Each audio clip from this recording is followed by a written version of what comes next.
Si removemos un pasado doloroso, corremos el riesgo de perder el futuro. Una España enfrentada, crispada, fracasará, pero una España unida, bien gestionada, triunfará y podría llegar a ser uno de los países más prósperos e influyentes del mundo por sus capacidades, su diversidad y su lengua universal. Nos enfrentamos a una situación muy complicada. España está ante una década decisiva. En este momento, cuando acabe la pandemia, no acabarán nuestros problemas. Nos enfrentaremos a la crisis económica más devastadora que ha sufrido nuestro país. Y solamente podremos superarla todos juntos. Y para superar esta crisis económica es absolutamente fundamental el consenso, el acuerdo. La disposición al pacto, como decíamos, es el primer elemento necesario para salir adelante de esta crisis. Es fundamental anteponer los intereses generales a los intereses particulares.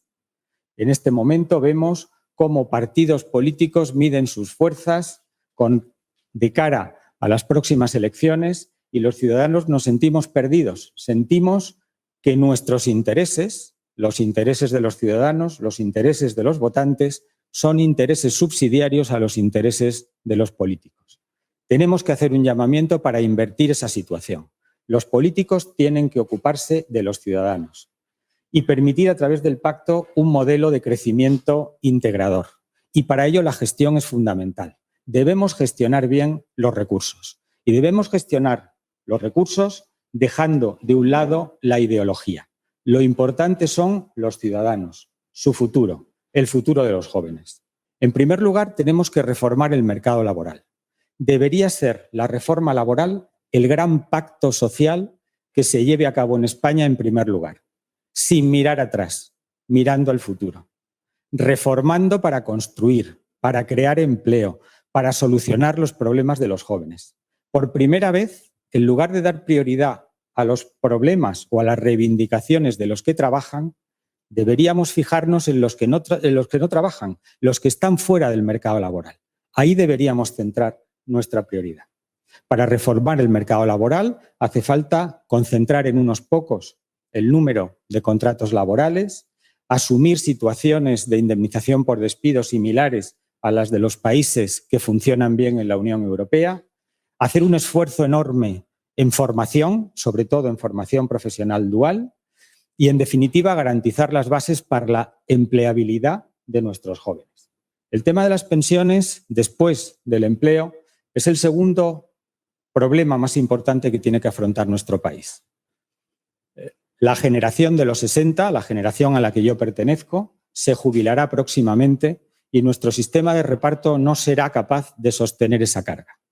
Por ese motivo, pedimos al Gobierno y a los agentes sociales que estudien sistemas que nos permitan a los ciudadanos conocer nuestra situación, cuáles han sido nuestras aportaciones al sistema de pensiones durante toda nuestra vida laboral, para que podamos decidir libremente cuándo nos jubilamos en función de nuestra situación personal, nuestra esperanza de vida y con qué pensión nos podemos jubilar. Actualmente el debate oculta esta información a todos los ciudadanos. Nos dice que las pensiones están garantizadas cuando todos sabemos que eso no es así. Debemos reformar el sistema educativo. Es la única garantía de que nuestros jóvenes puedan tener un futuro prometedor. ¿Qué debemos hacer?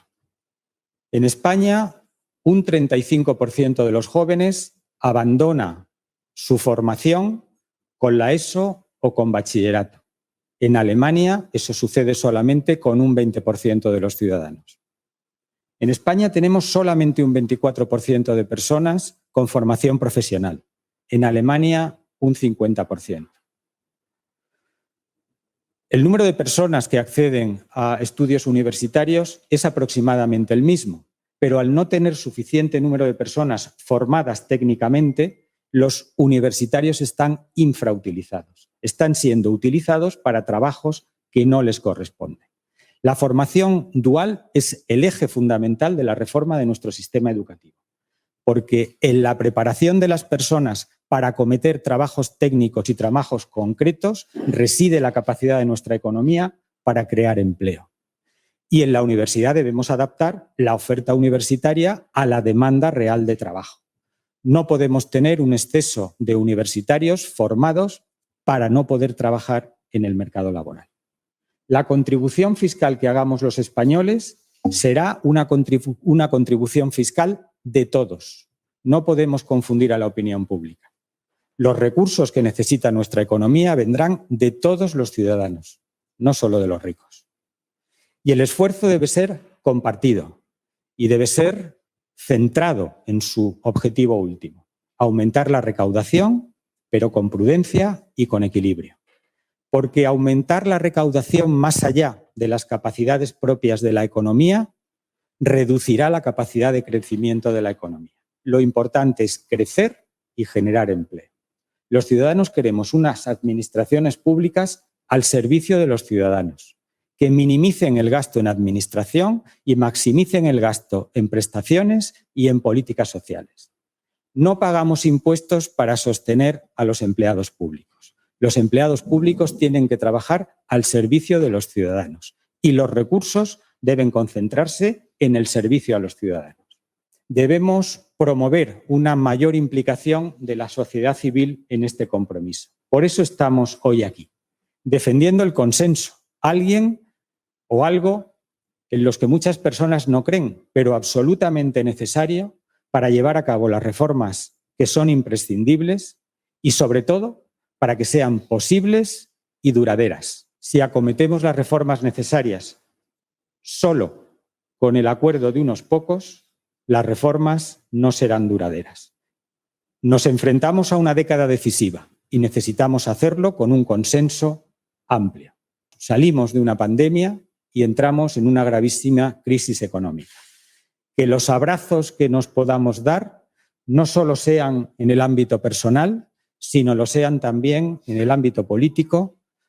Nos abracemos como ciudadanos en un país para construir un futuro mejor para nuestros jóvenes en Europa, con enormes retos por delante y, sobre todo, las personas de nuestra generación queremos dejar a nuestros jóvenes un país como el que nos encontramos, un país sin deuda, un país con oportunidades, un país próspero, un país en el que cada uno pueda desarrollar su plan de vida personal en libertad.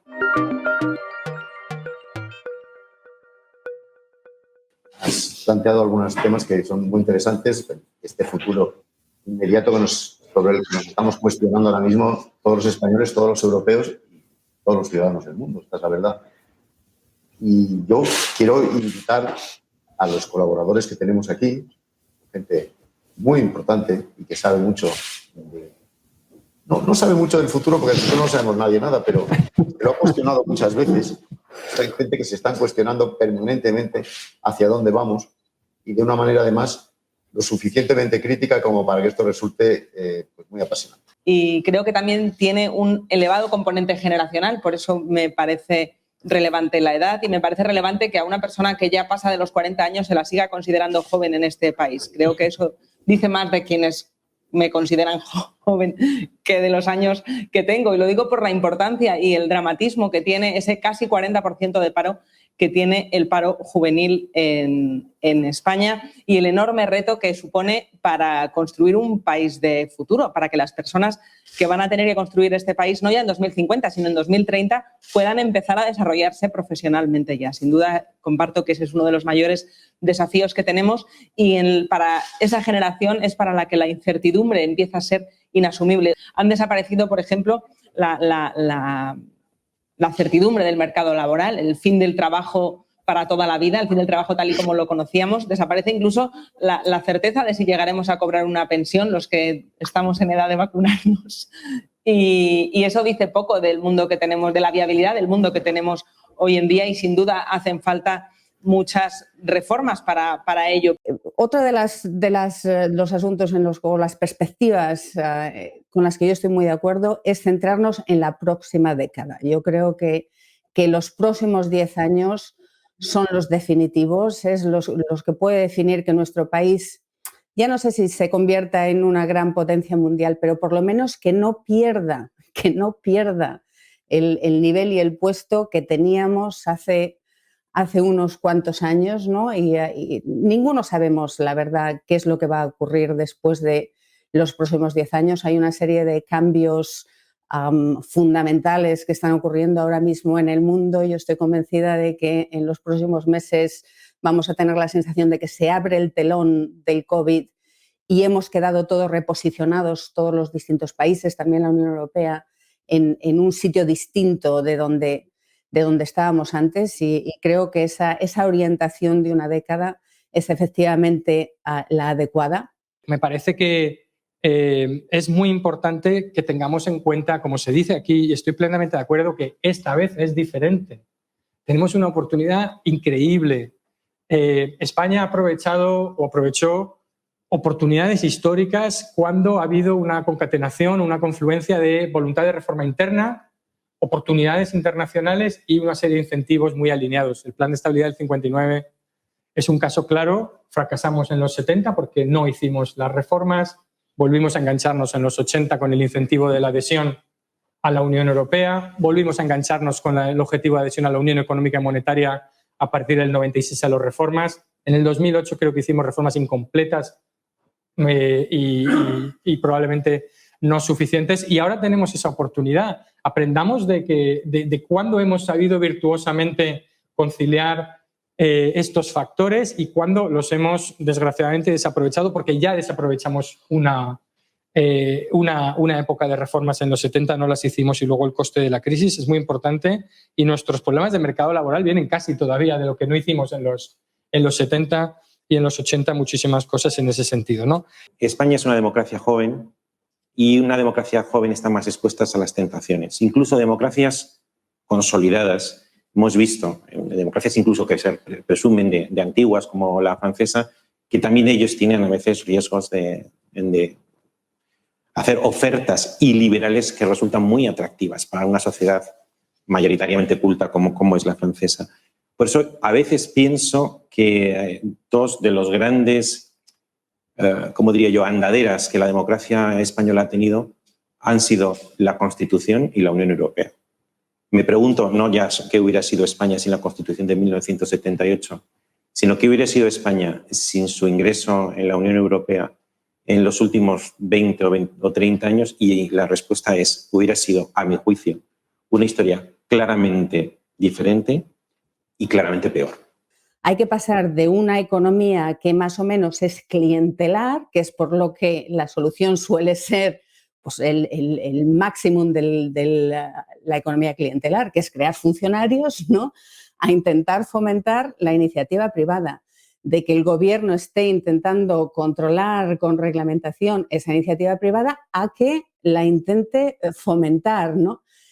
Todo ese gran cambio pues solo se puede hacer si tomamos las riendas nosotros sin que nos lo tenga que imponer completamente Bruselas, ¿no?, que es lo que a mí más me preocupa de dónde estamos ahora. Y por lo que creo que es muy importante controlar esos fondos europeos, y ahí sí que creo, volviendo a algo que apuntaba Marta más en general, pero sí que creo que podría haber iniciativas de sociedad civil o iniciativas, pues eso, de think tanks, como el Círculo, de decir, bueno, ¿por qué no creamos un grupo de 5 o 6 personas académicas de gran credibilidad que se dediquen en los próximos 5 años solamente a ver cómo se gastan esos fondos europeos, cuál es el impacto de los fondos, y que se haga sin una orientación política, ¿no?, sino con muchísima credibilidad? Y ese tipo de iniciativas que se hacen en otros países, creo que en España, con los fondos europeos, sería estupendo poder hacerlo. ¿Por dónde empezamos esto? ¿A dejar ese futuro mejor a nuestros hijos? Bueno, desde luego que con el informe y también con lo que estaba comentando Miriam, lo que habéis dicho, me parece que la reforma laboral y la reforma educativa deberían ser las prioridades, sin duda, de la sociedad. Y luego tejer los consensos necesarios para ver cuáles son esos puntos en común. Pero tenemos un mercado laboral absolutamente disfuncional que expulsa a los más débiles por esos contratos asimétricos que benefician a unos, perjudican a otros y perjudican también a las empresas por la falta de flexibilidad. Sin duda creo que esa es una de las demandas en las que más acuerdo hay y, a diferencia de lo que comentaba ahora Miriam, a mí no me parece o no sería mi mayor preocupación si nos impone Bruselas esas reformas. El caso es que se hagan. Y entiendo que los políticos son, como decía antes Javier, y van a necesitar a alguien a quien echarle la culpa de las decisiones impopulares que tomen si quieren luego salir reelegidos. Y ya sabemos que la Unión Europea a menudo cumple esa función. No me extrañaría que ahora volviera a cumplirla, pero la urgencia está en que eso se solucione, sin duda. Yo tampoco estoy por el pío de porco gobierno, no. Yo no estoy ahí porque, igual que tú, yo no creo que tengamos que culpar al gobierno de todo, pero sí creo que el gobierno es culpable de bastantes cosas. Nos está diseñando el futuro de manera excesivamente prolija.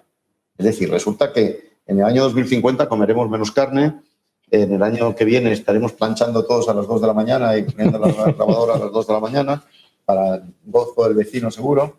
Y, en fin, de alguna manera se intenta regular excesivamente nuestras vidas, incluyendo la perspectiva de cómo se regula. Yo creo que en España siempre ha sido difícil la creación de la sociedad civil, la pujanza de la sociedad civil. Resulta que hablamos de la política, todos son críticas. La sociedad española, todos son críticas. El futuro, todos son críticas. Y tiene que ver también, creo, con un tema de distancia. A veces comento, es decir, si tú te pones a las meninas, te pones a ver las meninas y te las pones así, ves una tela manchada, ves algo repugnante. Entonces, tienes que tomar un poco de distancia y ver la majestuosidad del equilibrio, los colores, la perspectiva. Claro, como estamos tan cerca de la actualidad, pues es que lo criticamos todo como si fuera tela manchada. Entonces, entre la nueva reforma de uno mismo es, por favor, adoptar un poco de perspectiva con las cosas y no dejarse llevar por una especie de pesimismo que, aparte de falso, a mí me parece muy fastidioso. A la hora de comparar si vivimos en un momento más incierto o más o menos malestar que nuestros abuelos que vivieron una guerra civil, resulta hasta ofensivo plantearse la duda. Pero ese futuro genera esa incertidumbre y esa incertidumbre trae inevitablemente un malestar en el que se junta el tiempo real, el estar viviéndolo, y lo comentaba antes Nacho, esta revolución tecnológica y todos estos cambios y todas estas incertidumbres las estamos conociendo todas a la vez en tiempo real, lo cual llega a ser abrumador. Otras revoluciones y otros desastres y otros cambios en otras épocas anteriores no tenían esta ventana del tiempo real. Y sin duda es un desafío mayor en el que, bueno, pues por terminar como empezaba, las empresas inevitablemente van a ser parte de la solución y del problema porque son actores principales y ojalá sigan siendo de la solución. Hay mucho cambio que se puede hacer desde la empresa. Pues yo cerraría, aparte de dándos las gracias a todos, que es un placer estar aquí, con un mensaje sobre un mensaje con el cual estoy en desacuerdo, que es el de estar constantemente transmitiéndole a nuestros hijos que su vida va a ser asquerosa, cochina, miserable, corta, fea y sucia. No, si ya lo han notado. No, es decir, nuestros hijos, lo primero, y yo tengo hijos en esa edad, no saben cómo vivíamos nosotros hace 20 años porque no nos lo han preguntado ni les interesa. Porque una virtud de tener 20 años es que no te interesa en nada tu padre. Pero yo entré en el mercado laboral en el año 88 y te puedo asegurar que el mercado laboral de este país en el año 88, cuando teníamos 20 años, no era mucho peor ni mucho mejor que ahora. Pero nuestros hijos eso no lo saben porque no nos lo preguntan ni tampoco se lo contamos porque parece una batallita. Segundo, tampoco saben cómo va a ser su vida dentro de 20 años porque quedamos todos en que hay mucha incertidumbre. Y tercero, son mucho más listos que nosotros, saben mucho más, están mucho más preparados y viven en una sociedad mucho más rica y en un entorno mucho mejor. Así que lo que le tenemos que decir es que sean protagonistas de su futuro.